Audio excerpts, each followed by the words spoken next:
Let's start from the end. This film was lost. Yes. For several years. What happened to it? And well, there was a leak in the storage facility, and all the negative and inner negatives were destroyed. And I had like one festival print, 16 millimeter festival print that had gone all over the world, and it was no longer projectable. And I found out, I think it was around 2008, that the film had disappeared. And in around 2010, I think that was it, I got a call from Francis Poole, who was the archivist for Paul Bowles. And he said, "We found your film among Paul Bowles' things."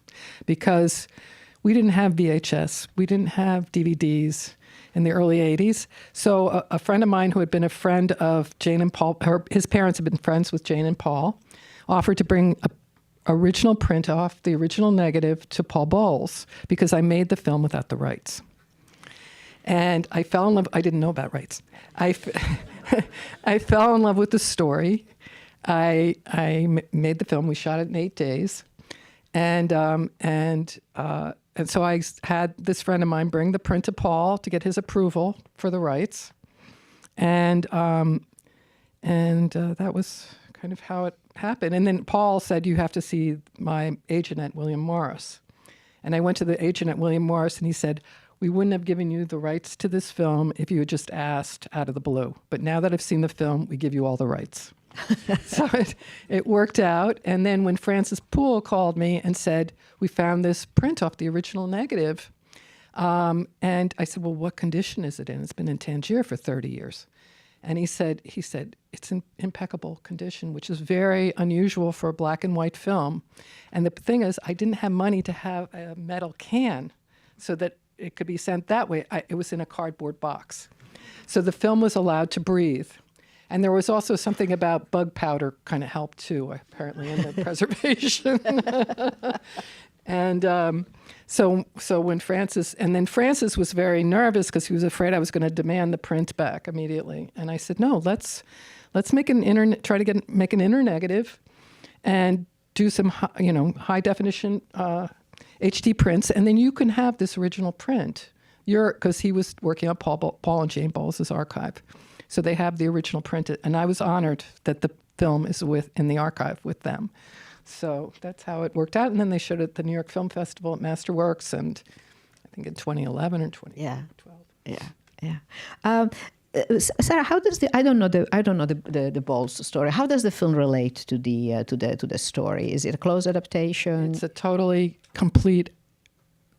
It was like a 12-page script based on an 8-page story, and it was very much like the story, except for I couldn't afford a train wreck.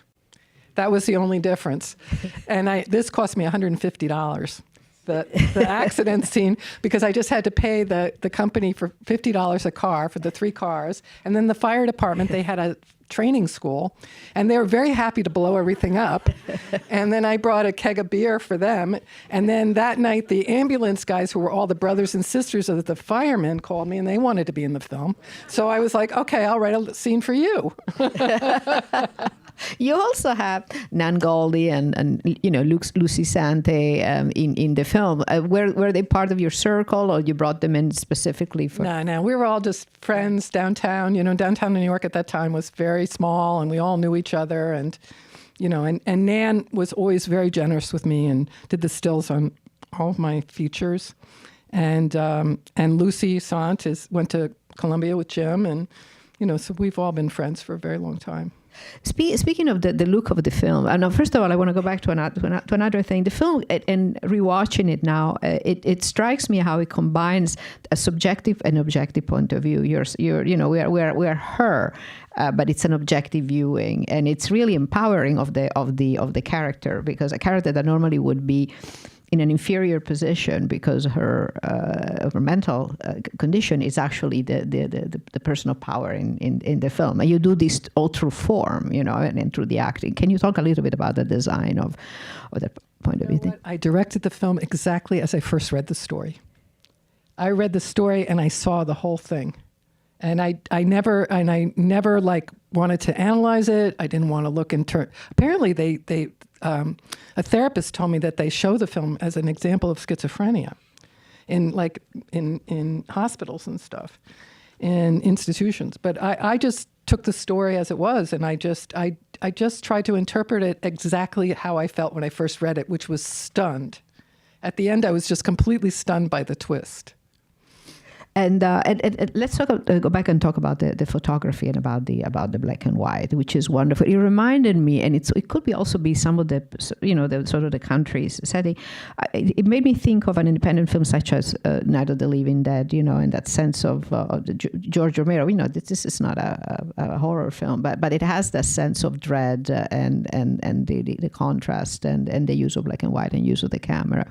What were your inspiration for the visuals of the film? I don't remember anymore. But I was a huge Buñuel. I'm still a Buñuel fanatic. And I love all the Japanese. I love the Mizoguchi and Mizoguchi films that have that kind of haunted feeling. I really don't remember. And this is your thesis film? That was my thesis film, and then I finished it right when I finished school. And, it took me a long time because, I didn't have any money. And the whole film cost me $12,000, but that was a lot of money in 1981. So it took time, and I remember I was editing at the Film Center building, which was on 9th Avenue, and I had rented a Steenbeck from a pornography lab. So I had my hours were from I had hours on the Steenbeck from 11 at night until 5 in the morning. And it was so terrifying to leave that building at 5 in the morning as a young woman and get on that elevator and not know and hope it wouldn't stop anywhere. And which I put in my film Sleepwalk, this horror of an elevator stopping on each floor and what could be there. So that film this film fed into that film. And I remember there was these two friends who came to see me. One was a very well-known musician, Bobo Shaw, and this guy, Lindsay Smith. And they came in and they saw the Steenbeck and they went, "Oh my God, we can get you one for $40. There's a whole truckload of them out there." And that's what it was like in the early 80s. I know the guy who has them all in his truck. One of the things that is unusual in terms of at the time, Tom DiCillo is in the credits, and of course Jim co-wrote the script and shot it. There was a group of New York filmmakers that were really trying to were making something new. And the setting of this film is different because those films, they tend to be urban. They tend to be downtown. They tend to be sleek nights, and this is a much different choice of environment. I'm a contrarian. I wanted to go against. That whole movement in a way was so cliquish to me, and I just kind of didn't want to go into that. I fell in love with this story, so it was just a different vibe. Different vibe, yeah. Yeah, and the use of music also is different because it contributes to detachment and you're immersed in this person's head. Yeah. Yeah, and I had heard Phil Klein had done some, that ice cream music. He had done something very beautiful with that ice cream music, and that's and then I gave him, I think, 3 days to compose all the music. No money. And I saved all my money for the mix, because that was also, at that time in New York, people were not focusing on sound. And sound has always been something, it's 50% of the movie, as what I feel. And I remember when I went into my sound mix, and I'd spent all this money on the sound mix, and I was waiting on this, and all of a sudden I thought, oh my God, the sound mixer thinks I'm tripping, and I'm not. But I was just so nervous because I did, the time was going and the money and everything, and we did all our own tracks back then. I did all the building of the tracks. You did all the, transferring with the mag sound. Now with digital, it feels a little more removed, the whole technical process, than this tactile thing of making films, which I love. I love that. Do you miss that? I miss it, and I also think it's really good for your thinking process because you have to take things off of Steenbeck and put other reels on. So you have time to think in a way that you don't with digital anymore. You don't have that meditative time anymore. Do you have questions? There's one there, just Renee. Suzanne Fletcher is such an intense presence and so visually hypnotic. Where is she and what is she doing? Is she still... Where is she? She's in LA and she's doing small theater. She's working for a small theater company and doing small theater projects, but she has one of the most wonderful faces of, that's why Nan Goldin, she was like Nan Goldin's muse early on. Just amazing to look at her face. And she was a very focused actress. I kept her away from, we basically, this was a house in New Jersey. It was completely art directed like that. I mean, Jesus was there and, I mean, I didn't touch that house. And we all stayed at my parents' house. And I made meals for the 7 nights that we were all together. So I just froze the meals and I'd take them out in the morning and to be defrost, and then we'd all go back. But I kept Suzanne separate from everybody else, too. She was very separate while we were shooting. Was she already acting, or is it someone you knew and that she was just starting? Was she established at the time? I don't remember if she did anything. Oh, she had done like a short film with Jim, because Jim was at Columbia, she was at Barnard, and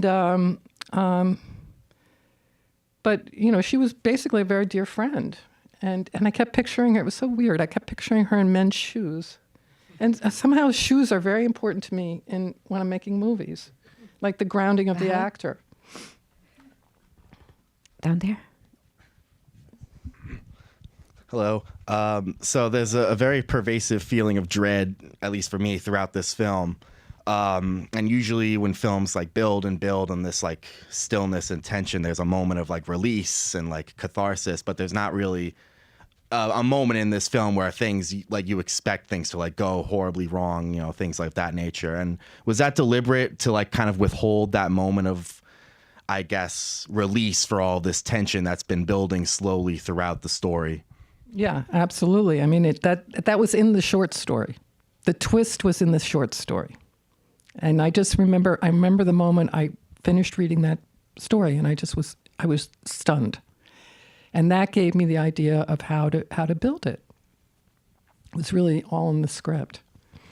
Besides giving you the rights to use the film, did Paul Bowles have any other conversation with you about it? We corresponded for a few years, and I would get so thrilled when I got one of his letters, and he smoked a lot of keef, so he would doodle on the envelopes, and I'm going to give them to the special collection in Delaware.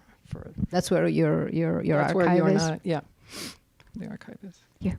Hold on for the mic 1 second. You look great. And I went to school with Robert. And I haven't seen him since school. I remember us in the Hoboken train station shooting. I almost died of frostbite. I'm sorry. That was a short I did. Are you still with Jim? Yes. I'm sorry about that. That was a silent movie that we did. That was our silent project. And it was a very Sound. Was it Below zero. oh Never forget. Oh, it did have sound. Frozen. Right, the Hudson was frozen. It was making these wonderful sounds.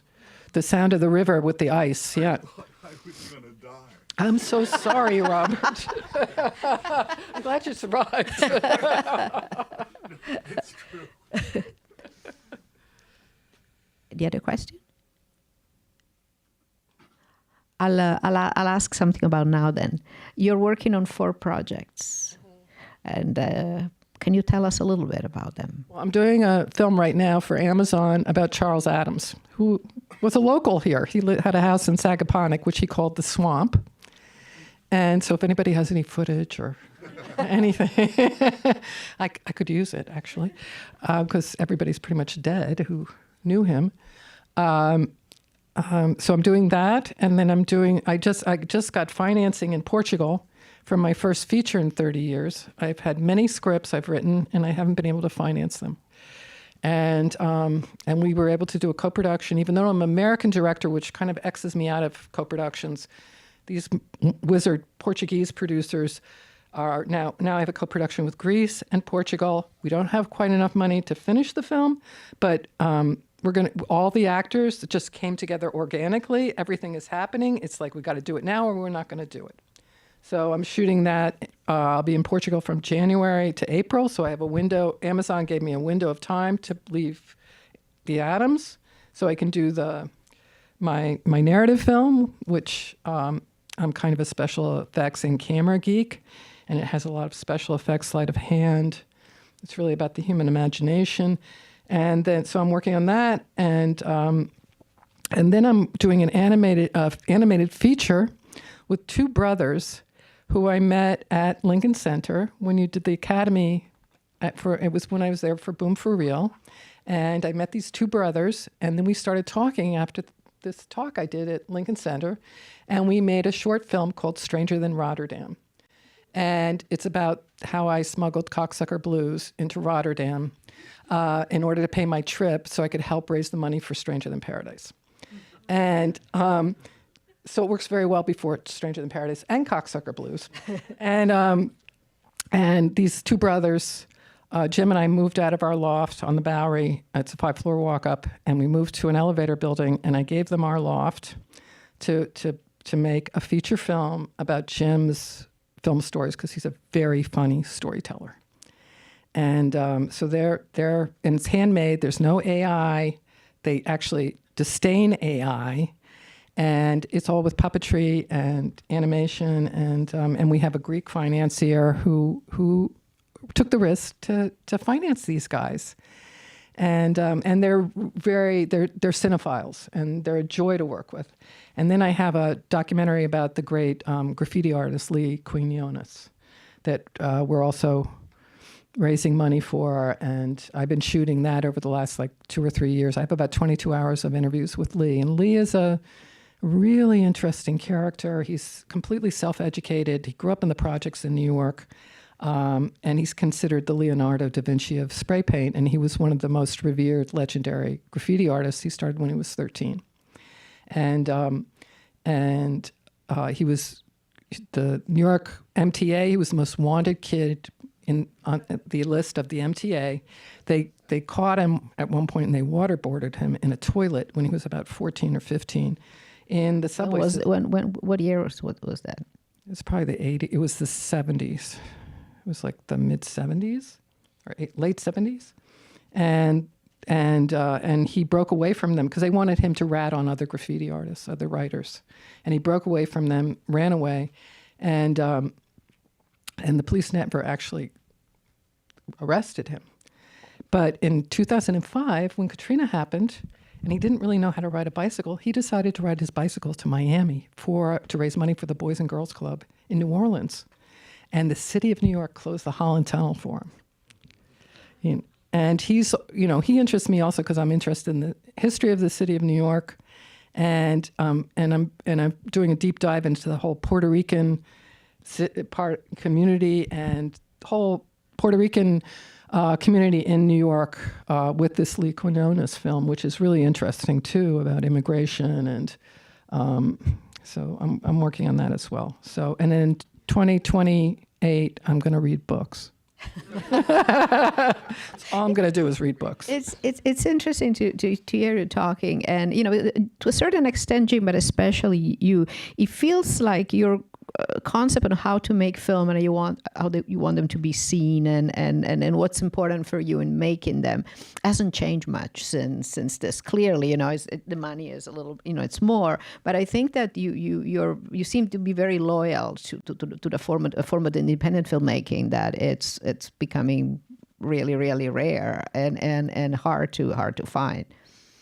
I'm not really good at people telling me what to do. So I have no other choice. No, but also, it's it's so fun, like working with these kids. It brings me back to how we were working. And also Portugal, everybody's a filmmaker. So it's kind of like they all have made movies, so everybody like us in the early 80s, we did every job. And we learned everything. So we had respect for each job, which I think it's become more departmentalized in film. And, it's great to know what everybody's doing. So I'm really looking forward to collaborating with the Portuguese. They're scrappy. They're just like we were in the 80s, like how to make movies. As a complete coincidence, you mentioned the film, the film building, and the Sceneric Laboratory. I think they're gone, Balash and Francine's, but that's where the Great Restoration Lab is in New York, in that building, and they do have a branch in Lisbon. So when you're there, I'll put you in touch, Oh, because that'd be great. because they're doing a lot of work on Portuguese cinema. So, is anybody else? No, then I think yes, Matt. Thank you so much. That was such a great film. I was very inspired to go to NYU in '85 on the heels of, and I think in that year in release we saw, or maybe in the year before, Stranger Than Paradise, She's Gotta Have It, Blood Simple. 3 films that launched, long-running careers, and now it seems that young people make a feature film almost kind of casually, like it's sort of like they've got frame accurate editing, and they've got these great cameras and all this, and yet we don't see a year of debut films from people who, as you say, can pull it together because they can rotate through a very small crew. That's another thing that I love a small crew. Also, Portugal allows me to have a small crew. Yeah, and it's rare to see a film like that where, the crew is a page or two. What do you, can you point a road kind of forward for? I think it's very worrisome. I think film is a very young art form, and the language of cinema has not been investigated fully. And we're not, because of the stipulations and it costs so much money, young filmmakers aren't allowed because they're being told how to make films. Sean Baker is incredible, though. You have these breakout people, or I remember seeing Beast of the Southern Wild, and I was like, here's a new voice in cinema. This is fantastic. And I don't know what happened with that director. He did another one. He did a bigger film for Searchlight, and that was too big, and they curtailed the film. It was like it was the Peter Pan one. Yeah.